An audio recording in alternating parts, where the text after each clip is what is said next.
애자일 회의 문화를 만들어내는 ROI C2 모델. 요즘 많은 기업에서 애자일을 강조하고 있다.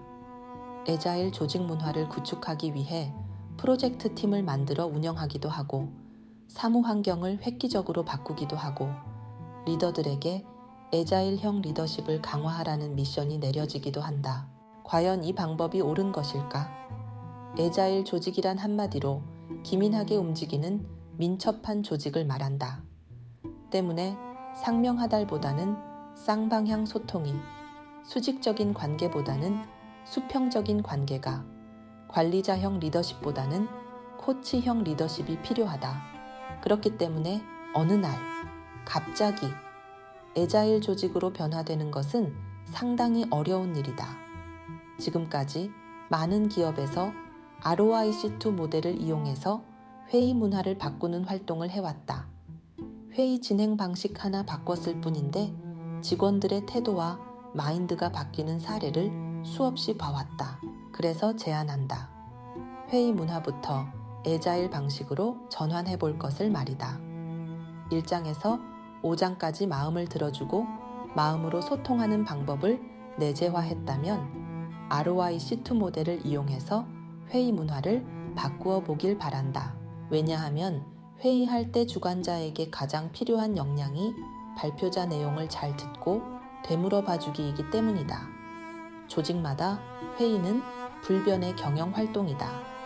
그 회의를 어떻게 진행하는가에 따라서 조직 문화뿐만 아니라 조직의 생산성이나 수익성에도 많은 영향을 미친다. 유난히 분위기가 밝고 유연한 데다 가끔씩은 업무 CRKS에도 모여노는 것 같은데도 성과가 좋은 조직이 있다. 반면 모두가 근엄한 분위기 속에서 열과 성을 다해서 열심히 일하고 있는 조직인데도 성과는 갈수록 하향 곡선을 그린다. 무엇이 문제일까? 물론 한 가지 원인으로 귀결하기는 힘들다.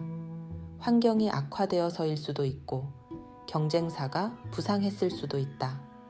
다양한 이슈가 혼재되어 나오는 결과겠지만 가장 먼저 챙겨봐야 하는 것은 사람이다. 사람들이 어떤 모습으로 일하는지 말이다. 먼저 회의 모습을 스케치해보자. 모두가 참여해서 발언을 하고 만족할 만한 결과를 도출하는 것이 이상적인 회의 모습이다. 회의 성격에 따라서 일방적으로 통보해야 하는 때도 있고 치열하게 토론해야 할 때도 있다. 모두의 의견이 반영되어야 하는 회의도 있다. 구성원 모두가 기꺼이 즐거운 마음으로 참여하는 회의 문화를 만드는 것이 필요하다. 누군가는 열심히 이야기하고 누군가는 열심히 받아 적는 천편일률적인 회의는 그만하자. 명확한 규칙과 프로세스를 적용하면 더 이상 이런 회의는 안 할 수 있다. 블루밍 경영연구소에서는 2014년 조직의 생산성을 높일 수 있는 ROIC2 모델을 개발했다. 영업용 투하 자산에 대한 회수율을 최대한으로 높이는 것에 초점을 둔 모델이다. ROI는 많이 들어봤을 것이다. 회사에서 투자한 금액 대비 돌아오는 수익률을 나타내는 지표다. 경영 성과 측정 기준 중의 하나로 투자의 효율성과 수익성을 평가하는 데 사용한다.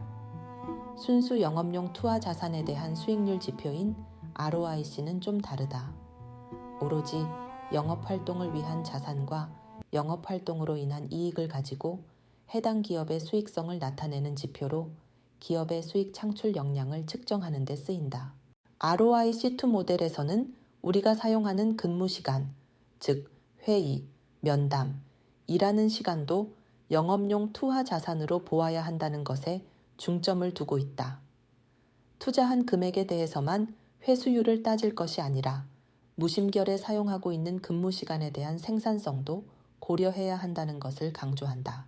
우리는 주어진 시간에 대한 부가가치를 간과하는 경우가 많다.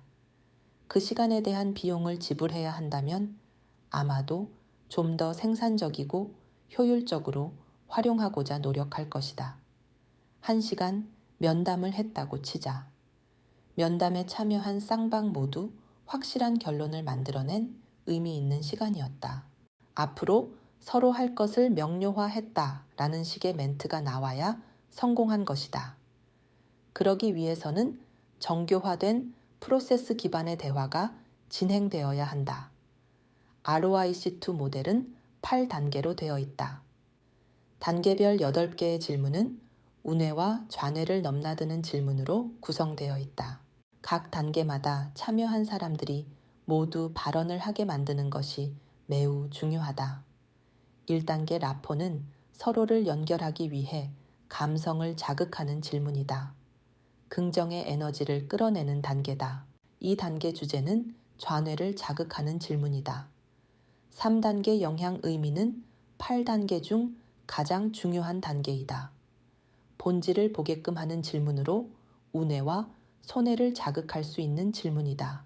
여기까지 수월하게 진행하면 그 다음 4단계에서 진짜 말하고 싶은 핵심 주제를 정하게 된다. 5단계 현상과 기대 결과는 철저한 객관화 과정이다.